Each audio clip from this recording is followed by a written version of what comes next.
Well, look, if, as I hope we all are, caring Australians, how can you not think about our brothers and sisters in Melbourne? Last Thursday when I was on air, I mentioned the Daniel Andrews ring all around 5.2 million Melburnians catch residents heading for a country escape. A $4,957 fine. Where does that figure come from? A new offence. Victoria divided between cities and regions. Checkpoints set up everywhere. You'd think they were trying to catch a mass murderer. And then Premier Andrews was happy to call it a ring of steel.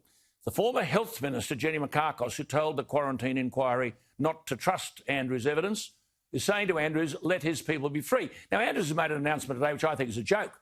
Victoria is still locked down and loaded with misery. Michael McLaren joins me again after a break. Michael, lovely to talk to you. But, I mean, what disturbs me is they've said here that the whole thing is opened up. So you can open the restaurant, but you can only have 20 people. You can have a wedding, only 10 people. Funeral, 20. A religious gathering, you can't go to a church, only 10 people. 25-kilometre travel limit. There's no epidemiological justification for any of this. No, there's not. And, I mean, this goes to not just Melbourne, but this is a national issue as well. You mentioned the farmers, the situation trying to get workers. I mean, how long were you and I, for example, talking about the need to open up state borders in rural areas where there hasn't been a case of COVID since January? None. And yet, because the decisions are made in the cities, the same rules applied to the regions, and so they were hamstrung. And Melbourne's just a case on steroids.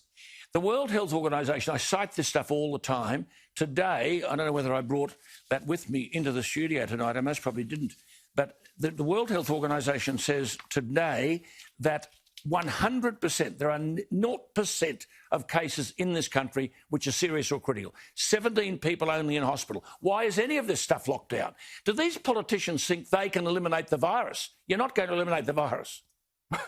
Well, some of them probably suspect they can because they also think they can change the temperature, they can pull back the tides. I mean, they can do incredible things, Alan. You know this, I know this. So they probably suspect they can. But joking aside, I mean, what we're leaving here is a very damaged economy. And when you have damage, $200 million a day. What Victoria are doing? That's just Victoria. Is costing Australia, $200 million just today. And I mean, why on earth isn't Canberra saying something? Well, the damaged economy leaves behind damaged people. They're voters. And I mean, here comes the Queensland election on Saturday. Now, as you and I have been saying, if the LNP had a more definitive approach different to the Palaszczuk Labor government, I mean, this would be an election decided in the regions, many of them driven by tourism and agriculture. And if they had a more open border approach, there'd be a lot of votes to grab. Now, they haven't had it. They've wimped out on it. But see, people listening to you are taxpayers. And they have provided to Victoria, to Andrews, to sustain him, $75 billion of taxpayers' money. $75 billion. Why wouldn't Scott Morrison say, listen, I'm not telling you what to do, I'll tell you what I'll do. If you keep going the way you are, there'll be no money. Well, quite right. I mean, you've got a situation all over the country where state premiers have beaten their chest and said, look how tough we are, we've shut everything down, we're saving your lives. And the polling, whether it's right or not, suggests a lot of people think this is great. But they think it's great because when they're at home, they're being subsidised heavily. Plus the fact that they were told this was the Grim Reaper, we're all going to die. And I've woken up in the morning, I'm alive, and thank God for Daniel and Anastasia and Gladys and so on.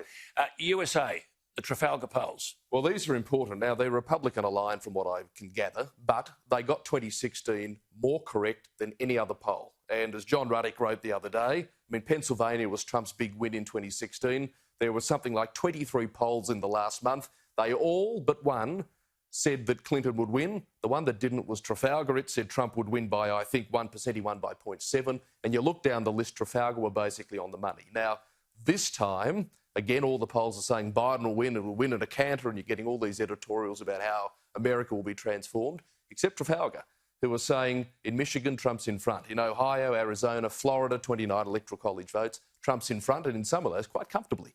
He's only just behind, according to Trafalgar, in Wisconsin and Pennsylvania, big states, lots of delegates. That's before the oil statement by Biden. Quite right, and the rest of it. Absolutely. And so the momentum's with Trump. I mean, you've seen the rallies. Yeah. As Trump said, they're not rallies that look like they're part of Team 2. They look like Team 1. That's it. Right? You know, he's not defensive about it. As the other mob have the car horns, like you're waiting at the red light, you know. Absolutely. And just a quick one before you go on Queensland, because next time I see you, it'll be post-Queensland. Yeah. Well, look, I mean, I think Palaszczuk's in the box seat here. But, as I said, if the LNP had a more intelligent, rigorous approach on the border closure, there would be a point of difference. Well, I think, as Peter said earlier tonight, Peter Credlin, she made a very valid point, which I've made many times. You've got to watch them in the last week as to where they're going for their campaign. Here are the Liberal National Party going to their own seats. They're trying to sandbag their own seats, not going into so they know they're in trouble with their own seats. They've got to win 9 and hold their own. They can't. So I'm saying here, and I'm saying to my viewers, Freckling can't win the election. The question is, can Palaszczuk win it in her own majority? right? Good to talk to you. You too. But that's Michael McLaren.